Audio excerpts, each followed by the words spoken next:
அல்ஹம்துலில்லாஹ் அல்ஹம்துலில்லாஹி நஹ்மதுஹு வ நஸ்தஈனுஹு வ நஸ்தக்ஃபிருஹு வ நஊது பில்லாஹி மின் ஷுரூரி அன்ஃபுஸினா வ மின் ஸய்யிஆத்தி அமாலினா மை யஹ்திஹில்லாஹு ஃபலா முதில்ல லஹு வ மை யுத்லில்ஹு ஃபலா ஹாதிய லஹு வ அஷ்ஹது அல்லா இலாஹ இல்லல்லாஹு வஹ்தஹு லா ஷரீக லஹு வ அஷ்ஹது அன்ன முஹம்மதன் அப்துஹு வ ரசூலுஹு அம்மா பஅத். கண்ணியத்திற்குரிய எல்லாம் வல்ல அல்லாஹு ஜல்ல ஷானஹு தஆலாவின் நல்லடியார்களே, அல்லாஹுடைய பேரருளால் அவன் நமக்கு வழங்கி இருக்கின்ற 2 பெருநாட்களில் தியாக திருநாள் எனப்படும் ஹஜ்ஜி பெருநாள் தொழுகையிலே நாம் நிறைவேற்றிவிட்டு அமர்ந்திருக்கிறோம். இஸ்லாமிய மார்க்கத்தில் தரப்பட்டிருக்கிற 2 பண்டிகைகளுமே 2 பெருநாட்களுமே மனித குலத்திற்கு நன்மை செய்யக்கூடிய வகையிலையும்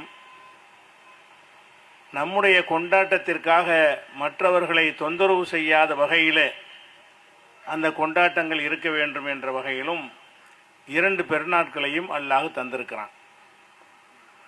பொதுவாக கொண்டாட்டம் விழாக்கள் என்று வரும் பொழுது அவங்க தங்களுடைய மகிழ்ச்சியை மாத்திரம்தான் கவனத்திலே கொள்வார்கள். நாம் கொண்டாடுவதற்காக பிறருக்கு எந்த விதமான தொந்தரவும் கொடுக்கலாம், தொல்லையும் கொடுக்கலாம் என்ற வகையில்தான் அதிகமான பெருநாட்கள் அமைந்திருக்கின்றன. ஆனால் இஸ்லாம் மார்க்கத்தை பொறுத்த வரைக்கும் பெருநாள் என்பது என்ன?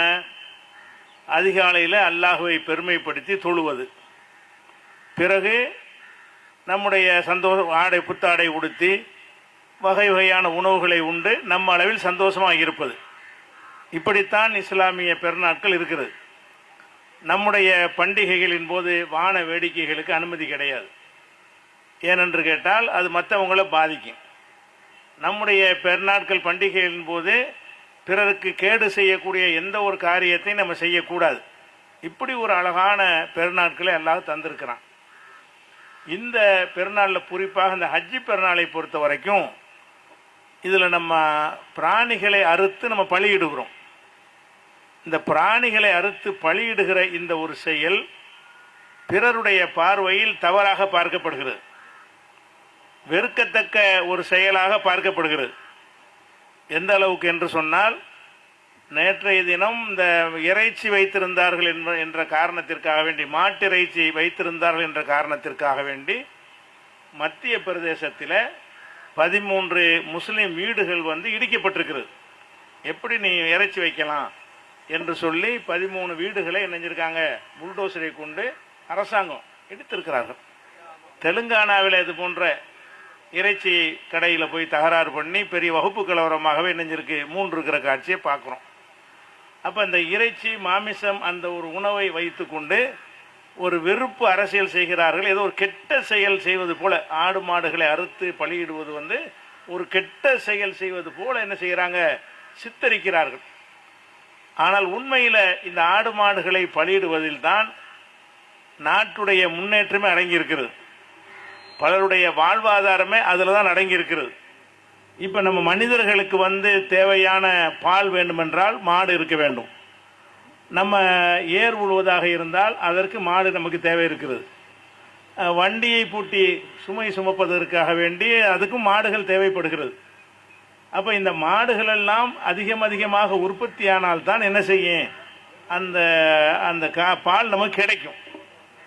அப்போ எப்போ மாட்டை மனிதன் அதிகமாக உற்பத்தி செய்வான் என்று கேட்டால், இந்த மாடுகளால் நமக்கு நஷ்டம் வரக்கூடாது, நமக்கு சிரமம் வரக்கூடாது என்றால் மாத்திரம்தான் ஆடு மாடுகள் ஒட்டகங்களை மனிதன் வளர்ப்பான்.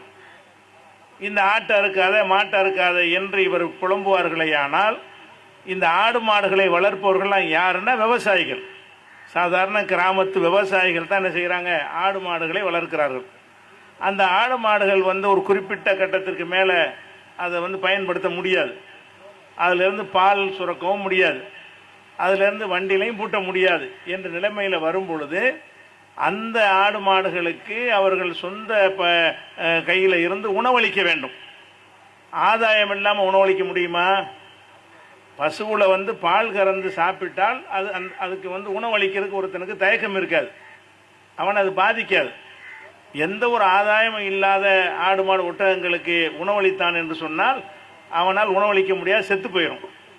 அப்போ இதை பார்க்கிற விவசாய இந்த மாடு வளர்ப்பவர்கள் என்ன செய்வார்கள் என்று கேட்டால், இந்த ஆடு மாடு இனிமேல் வளர்க்க வேணாம், நம்ம சாப்பாட்டுக்கு கஷ்டப்படுறோம், இந்த ஆடு மாடுகளுக்கும் பயன் இல்லாமல் நம்ம இதுக்கு உணவு கொடுக்கணும் என்று நினைக்கும் பொழுது இந்த ஆடு மாடுகளை அவர்கள் ஆர்வமாக வளர்க்க மாட்டார்கள்.